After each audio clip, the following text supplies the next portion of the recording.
Washington Delhi বাণিজ্য যুদ্ধ এবার সামরিক যুদ্ধে রূপ নিতে পারে বলে ধারণা করছেন আন্তর্জাতিক বিশ্লেষকরা। টাইমস অফ ইন্ডিয়ার খবর অনুযায়ী ভারত কোনোভাবে আপোস করবে না, আর তাতেই আরও বড় শক্তির কথা ভাবছে যুক্তরাষ্ট্র। আর সেই শক্তির খড়গ যুদ্ধ পর্যন্ত গড়াতে পারে বলে মনে করছেন অনেকে। ট্রাম্পের নির্দেশ অমান্য করা মানেই কঠিন শাস্তির মধ্যে পড়া। এটা মার্কিন প্রেসিডেন্টের দ্বিতীয় মেয়াদে ক্ষমতা গ্রহণের পর থেকেই স্বীকৃত। আর ভারত এবার সরাসরি ট্রাম্পের নির্দেশে বিপরীত অবস্থান নিয়েছে। এমনকি মোদী সরকারের গুরুত্বপূর্ণ মন্ত্রীরা ট্রাম্পকে পাত্তাই দিচ্ছে না, যা মার্কিন প্রেসিডেন্টকে হতাশ এবং হতবাক করেছে বলে মন্তব্য করছেন বিশ্লেষকরা। আর এমন অবস্থায় সন্দেহদানা বাঁধছে, ভারত যদি মাথা নত না করে তাহলে ইরানের মতোই পরিণতি বরণ করতে হতে পারে দেশটিকে। ভারত যুক্তরাষ্ট্র বাণিজ্য সম্পর্ক নতুন করে উত্তেজনার মুখে পড়েছে। সাবেক উপরাষ্ট্রপতি ভেঙ্কাইয়া নাইডুর মতে, কৌশলগত ও জাতীয় স্বার্থে ভারত কোনোভাবেই আপোস করবে না। যুক্তরাষ্ট্রের চাপ কিংবা হুমকি কোনোটাই ভারতের পথ রোধ করতে পারবে না। টাইমস অফ ইন্ডিয়ার খবর অনুযায়ী ট্রাম্পকে এমন হুমকি দিয়েছেন মোদি। পিপসা মেকিংস কমেন্ট ইন্ডিয়া শনিবার চেন্নাইয়ে এম স্বামীনাথন শতবর্ষ আন্তর্জাতিক সম্মেলনের সমাপনী অনুষ্ঠানে বক্তব্য রাখতে গিয়ে নাইডু স্পষ্ট ভাষায় বলেন, আমরা জ্বালানি নিরাপত্তা রক্ষা করব এবং জাতীয় স্বার্থে অটল থাকব। হুমকির মুখে নত হওয়ার প্রশ্নই আসে না। ভারত কোনো হুমকির কাজ করবে না। তিনি জানান, ভারত এখন আত্মনির্ভরশীল হয়ে উঠেছে এবং শেয়ার অ্যান্ড কেয়ার নীতির ভিত্তিতে বিশ্ব সহযোগিতায় প্রতিশ্রুতিবদ্ধ।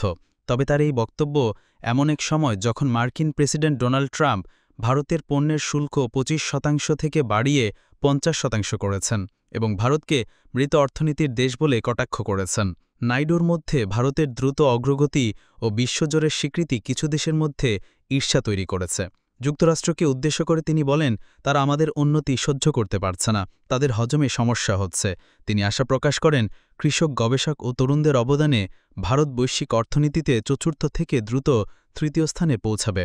একই সঙ্গে প্রশ্ন তোলেন, মিত্রদেশ ভারতের ওপর বেছে বেছে শুল্করোপ কতটা ন্যায়সঙ্গত, যখন যুক্তরাষ্ট্র নিজেই রাশিয়া থেকে ইউরেনিয়াম সার আমদানি করেছে এবং ইউরোপীয় ইউনিয়ন বিপুল অপরিশোধিত তেল কিনেছে। What is happening, what is being said about India without any provocation. Naidu বলেন, আমরা বন্ধু ছিলাম এবং আমেরিকাকে সবসময় শ্রদ্ধা করেছে। তারা প্রাচীনতম গণতন্ত্র, আমরা বৃহত্তম গণতন্ত্র।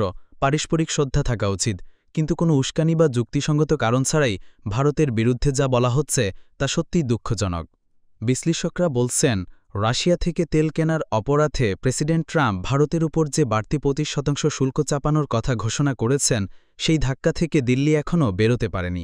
ভারতীয় পণ্যের উপর এখন মোট মার্কিন শুল্ক হতে যাচ্ছে 50%, যে পদক্ষেপ এই ঘোষণার ঠিক 3 সপ্তাহ পর অর্থাৎ আগামী 27 আগস্ট থেকে কার্যকর হওয়ার কথা।